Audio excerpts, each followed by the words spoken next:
В завершении выпуска новости спорта. Сегодня начался второй этап 7-й летней спартакиады учащихся России по боксу среди дальневосточных спортсменов. На ринг выйдут 43 боксера из 6 команд. Напомним, в прошлом году Якутия выиграла конкурс на проведение соревнований по 11 видам спорта. Соревнования проходят на лучших спортивных объектах Якутска и Нерюнгри. С подробностями Нургуяна Егорова.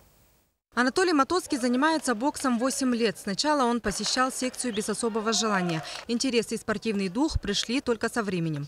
4 раза становился серебряным призером Дальнего Востока, но в дальнейшем намерен только выигрывать. Сейчас прилагает все усилия, чтобы выполнить норматив мастера спорта. В финале с приморцем буду, я с ним на Дальнем Востоке уже боксировал в финале. И как? Тоже проиграл, но там такой бой туда-сюда. Ну, проиграл, конечно. Сейчас настроены, конечно. Да, опять с ним будет, реванш, постараюсь сделать все возможное. Подготовкой на высшем уровне, то есть 2 раза в день тренировка у меня была утром и вечером. Стараюсь выиграть, потому что мне нужен этот турнир как никогда. В 2013 году команда Якутии заняла 22-е место по России, а по Дальнему Востоку – 3-е. Впереди нас юные спортсмены Хабаровского и Приморского краев.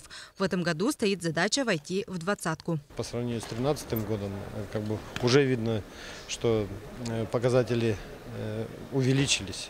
Не в плане просто количества медалей, а в плане вообще и подготовки, что ребята уверенно, хорошо выступают, показывают высокие результаты. На ринг выйдут еще и девочки. Якутию представит 7 спортсменок. Большинство из них выступало на первенстве России. В мае начнутся совместные сборы с национальной командой страны на базе комплекса «Триумф», где девушки будут готовиться к первенству мира. А на этом соревновании тренеры рассчитывают выйти в финал в 5 поединках. На данный момент у нас есть лидер Харлампиева Розалия, Верхневилюйский улус. Также у нас девочки из Нюрбинского улуса, города Якутска, и одна представительница супертяж из Мирнинского района. Завтра на ринг выйдет надежда якутского бокса Айтал Дьяконов. Соревнования завершатся в субботу. Всего в спартакиаде школьников из 42 видов спорта якутяне участвуют в 22 видах. Нургуяна Егорова, Василий Соловьев, НВК «Саха», Якутск.